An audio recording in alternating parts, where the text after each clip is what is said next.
জয়নিতাই ভক্তমণ্ডলী ভক্তবতী মায়েরা সকলে ভালো আছেন তো? ও মা সত্যি ক্লান্ত হয়ে গেছে, সকলে ভালো আছেন তো?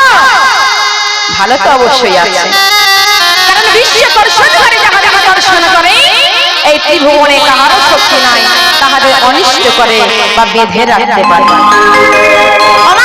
বিশ্বকর সুন্দরী আজ আপনাদের দর্শন করেছে বলে আজ আপনারা সুস্থ সবলভাবে এই স্থান গ্রহণ করেছেন। বিশ্বকর সুন্দরী দর্শন করেছে বলে আজ আপনারা সুন্দরভাবে এই স্থান গ্রহণ করেছেন। তাই আমার ভগবানী সকল ভক্তদের চরণে রইল আমার শত সহস্র কোটি প্রণাম। বর্ণশ্রেষ্ঠ ব্রাহ্মণ বৈষ্ণব মণ্ডলীদের চরণে রইল আমার শত সহস্র কোটি দণ্ডবত। আমার পিতা মাতা এবং আমার শিক্ষা দীক্ষা তাহাদের সকলেরই চরণে রইল আমার শত সহস্র কোটি কোটি প্রণাম। আর আমার গৌর গোবিন্দ তাহার চরণে রইল আমার শত সহস্র কোটি কোটি দণ্ডবত।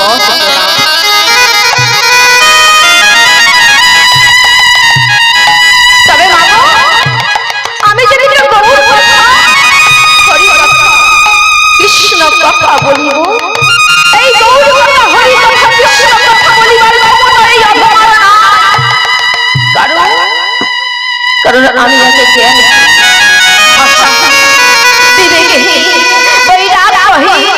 ছন্দহীন অধমা আপনাদের সম্মুখে এসেছি কিন্তু গৌর কথা হরি কথা কৃষ্ণ কথা বলিবার তরে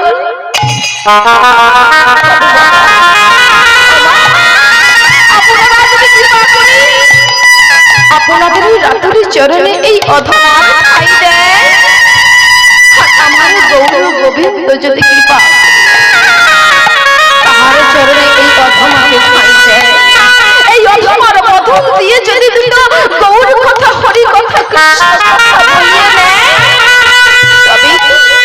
তবে আমি দুটো গৌর কথা হরি কথা কৃষ্ণ কথা বলতে সক্ষম হব।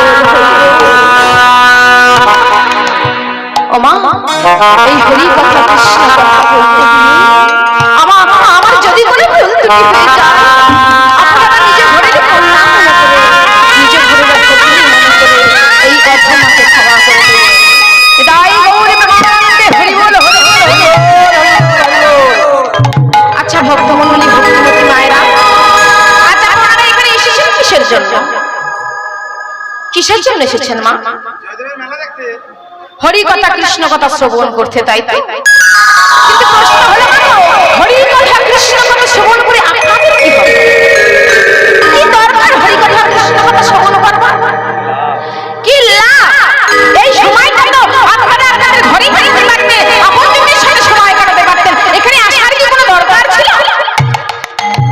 মা একটু মন দিয়ে শোনো, হরি কথা কৃষ্ণ কথা শ্রবণ করলে কি হয়, আর শুধু ওই সংসার নিয়ে পড়ে থাকলে কি হয়? শুধু সংসার নিয়ে পড়ে থাকলে বেঁচে থাকাই কি হবে তা আমি বলতে পারি, আর আপনারাও তো বলতে পারবেন না বেঁচে থাকাকালীন কি হবে। কি মা বলতে পারবে? ও বাবা বলতে পারবেন বেঁচে থাকাই কি হবে? আপনার সন্তানরা আপনাদেরকে দেখবে কিনা, খেতে পড়তে দেবে কিনা, তার কি কোনো গ্যারান্টি আছে আপনাদের কাছে? ও মা আছে না? তাহলে বেঁচে থাকাই কি হবে আপনারা কেউ বলতে পারবেন না, কিন্তু আমি বলতে পারবো মারা গেলে কি হবে। মারা গেলে আপনারা আপনজনেরা আপনার জন্য একদিন কাঁদবে, দুদিন কাঁদবে, 3 দিন কাঁদবে, আর কত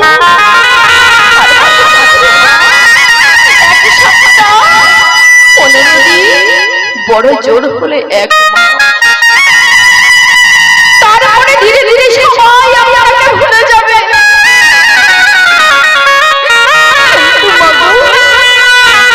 আমরা যদি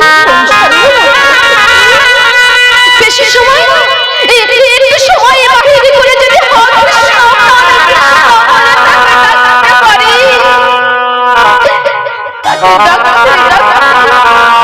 যদি তোর কৃপা লাভ করতে পারি